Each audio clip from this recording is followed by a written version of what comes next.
Davis, ton univers impitoyable. Davis glorifie la loi du plus fort. Tu m'étonnes. Vous vous souvenez de la Davis? La série du siècle? Des histoires pas possibles, des scénarios incroyables, hein?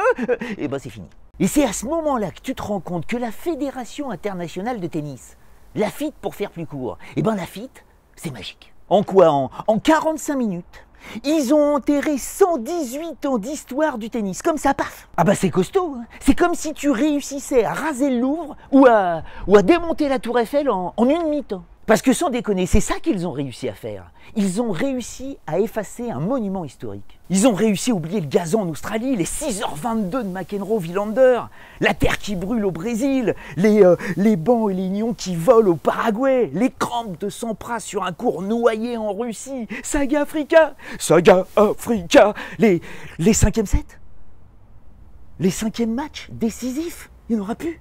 Le héros du dernier jour, du dernier point.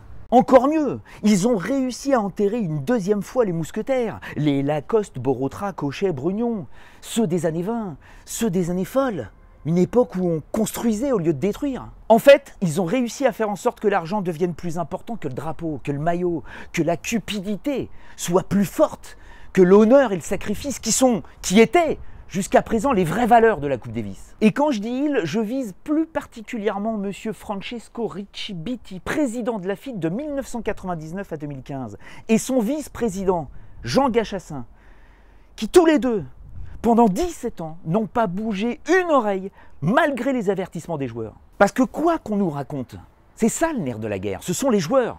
Enfin quand je dis les joueurs, pas tous, hein, les meilleurs. Sauf que les meilleurs, les stars, c'est qui ? C'est qui va remplir un stade n'importe où? Parce que ça se jouera n'importe où, cette phase finale. Hein, alors New York, pourquoi pas? Oulan-Bator, Melun. C'est qui va le remplir, le stade, pendant 7 jours? Bah c'est toujours les mêmes. Les Federer, Nadal, Djokovic, Murray, voire Wawrinka. Hein. Que des joueurs de plus de 30 ans. Il y en a même certains qui sont plus proches de la fin qu'autre chose. Hein. Pourquoi pas un Kyrgios, s'il n'oublie pas de mettre son réveil? La Lever Cup, quoi. Ah ça leur plaît, la Lever Cup. C'est très bien, ça. C'est propre, c'est policé, c'est bien éduqué, civilisé. Hein. Fini les rillettes et les gradins. Vive les paillettes et le gratin. Voilà. Apparemment, c'est donc ça l'unique solution. La pâle copie d'une exhibition. Et bah maintenant, suffit plus qu'à rameuter les vedettes. Ah bah si, les vedettes. Hein. Ah bah sinon, ça marche pas. Ah bon? Bah pourtant, y a plein de monde. Les tribunes sont pleines. Oui, mais les supporters, c'est pas les sponsors, c'est pas la télé. Hein, ça s'appelle parking, mais pas les petits fours. Non, il n'y a pas d'autre solution. Il faut que les meilleurs reviennent à tout prix. Ah là, tu m'étonnes.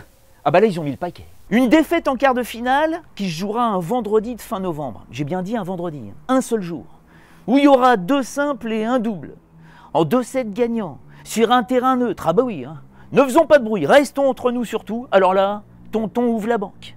1 280 000 $ à se partager entre équipiers et 600 000 $ pour la fédération concernée. Et je vous parle pas de la victoire finale, qui aura lieu 2 jours plus tard. On connaît déjà la date, le dimanche 24 novembre 2019. Toujours 2 simples et un double. Sublime. Alors là, tata, casse la tirelire. 2 400 000 $ pour les joueurs et 1 060 000 $ pour la fédé. Youpi, on va s'en mettre plein les fouilles.